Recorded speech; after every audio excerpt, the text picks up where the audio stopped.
This is kind of episode 1 of this process of seeing how this whole SRP EZ-3 plan works for saving money for a more comfortable house.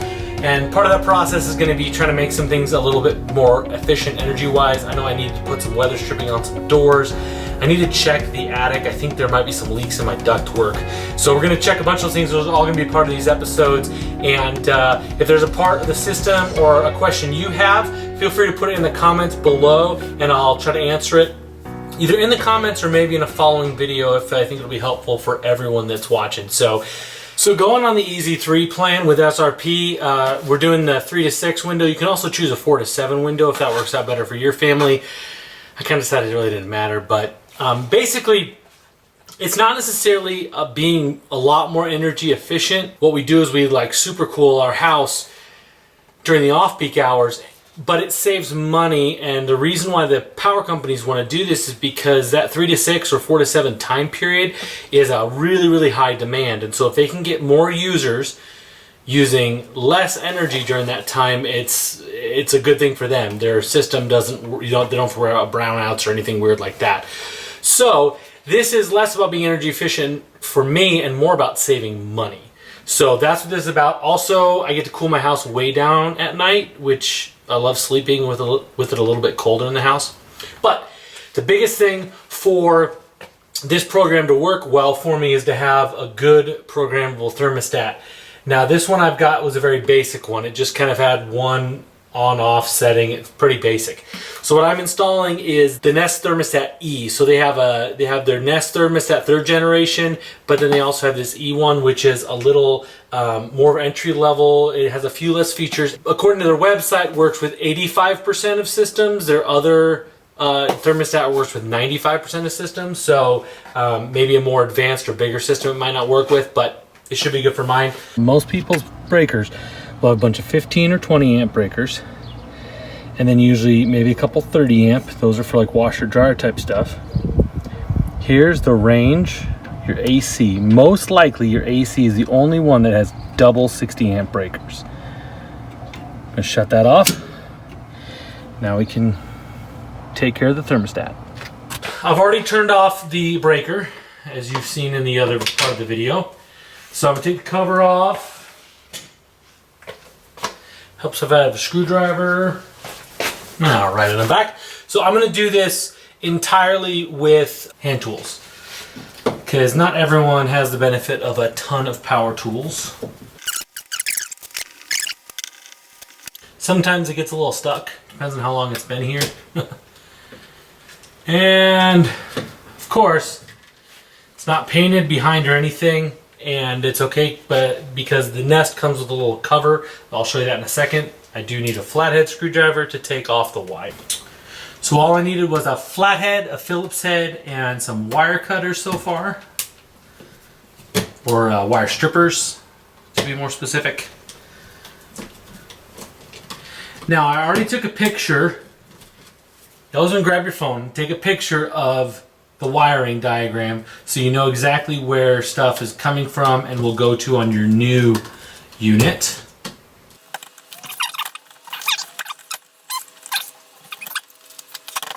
Here's the thermostat where all the controls are. It plugs into a base station that we're going to install here in a second.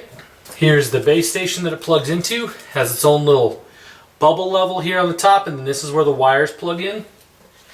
But before we put this on, we're going to use this cover. Now I'd love to just install the thermostat by itself because it just looks really clean, but there's some, this thing's been painted over a couple times with the thermostat there, so there's a bunch of stuff that would need to be repaired before I could really put the thermostat up by itself. So I'm going to put this cover on, slide it over your wires. As you can see, it's going to cover everything perfectly. Let it dangle there for a second. And we're going to slide this over the wires. A lot of times you probably just take the wires, shove them right in, not be a big deal, but I always like to work with clean wires no matter what I'm doing. So whether it's like home audio stuff, low voltage, high voltage, I like a nice, clean, fresh end. Plus, these are all different lengths. So I'm gonna cut these. Now, if you had left your power on and you cut across all those, you would have definitely get a little shock because you'd be kind of grounding out a couple of the wires. But I turned off the power to the unit, so we're okay. And I probably need about, probably about a half an inch, maybe 3/8 of an inch of exposed wire. I know this is 16 gauge wire because that's what I'm used to, or sorry, 18 gauge solid. That's pretty standard. Sometimes you'll see 22 gauge on a thermostat. Just depends. There we go. Alright, so now almost all the colors matched up from the photo I took. So let's pull this up and see. So G, brown. Brown is G. Just stick it in there. Perfect, love it. Y is yellow. Red is definitely going to be the power. Now this thing says O. And this says O or B, and this one says W. I'm going to check the owner's manual, but I'm pretty sure that the white I'm going to be putting on the W. But I'm going to double check that real quick.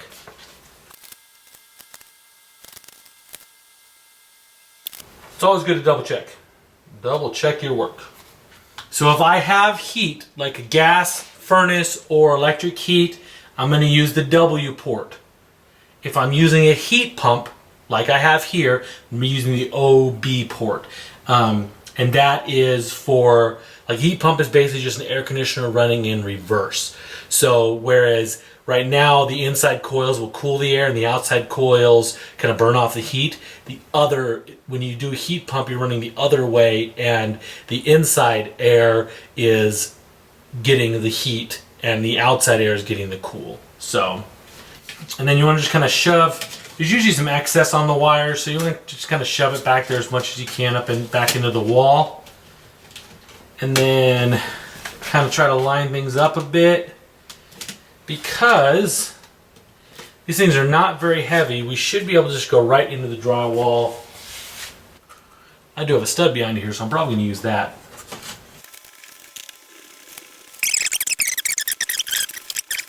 Using the bubble level to make sure we're level.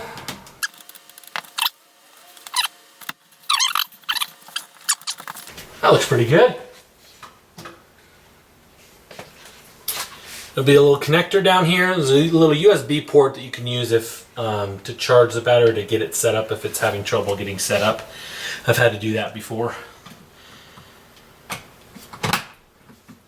Probably have to go turn on the power to the unit to get it going. There we go. Little Nest icons on there. Giving it to boot up, and then we'll do some programming and get the scheduling set. So if you want a more in-depth look at how to install a Nest Thermostat and or program it, just go to the link I'm going to put in the card up here as well as in the description below.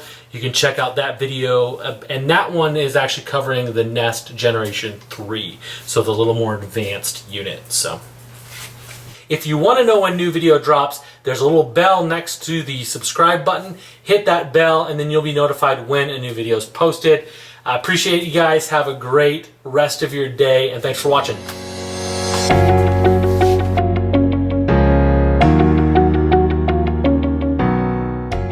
No.